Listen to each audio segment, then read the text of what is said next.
The Magic Garden of the Poor. Long ago, there were two friends. One was a farmer, and the other was a shepherd. One day, disaster struck, and a terrible disease killed all the shepherd's sheep.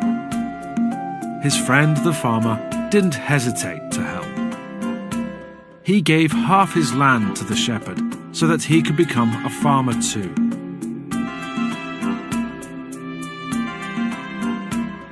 While the shepherd was digging in his new fields, he found a chest full of gold. He took it to the farmer.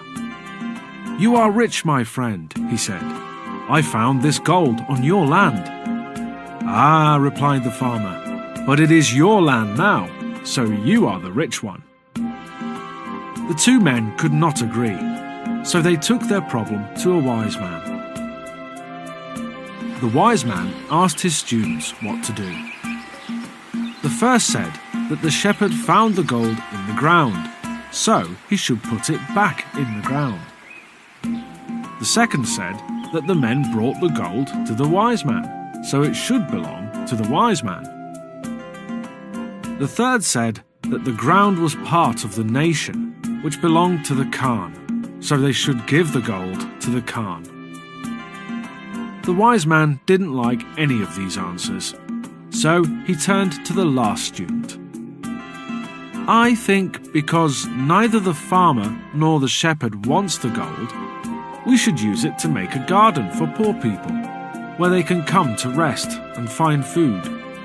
"An excellent idea," cried the wise man, and the farmer and the shepherd agreed. "As it was your idea," he added, addressing the student, "you can go to the city and buy the seeds, and I will give you the land."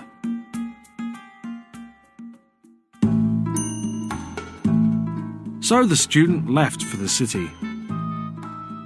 He was on his way to buy the seeds when he saw a caravan of camels passing by. It carried hundreds of birds, all tied upside down by their feet. The student felt so sorry for the birds that he offered to buy them at once, and he gave the camel driver all the gold. Then he set the birds free, and they flew into the sky. He turned and left for home, but when he saw the land where he was supposed to plant the seeds, he fell to the ground. "What have I done?" he cried. "I have failed in my task. I was supposed to bring seeds to make a beautiful garden, but I spent all the gold on setting the birds free."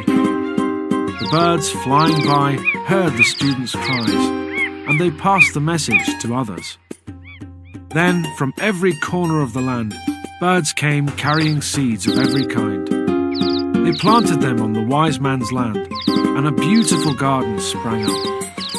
Poor people came from far and wide to eat the amazing fruit that grew there, and at night, the ones who had no homes to go to slept peacefully under the trees. Rich people too heard about this amazing place, and they travelled for days to see it. When they arrived, however, the gates slammed shut and the walls grew higher. The garden possessed a strange magic, and no one could enter except those who needed help.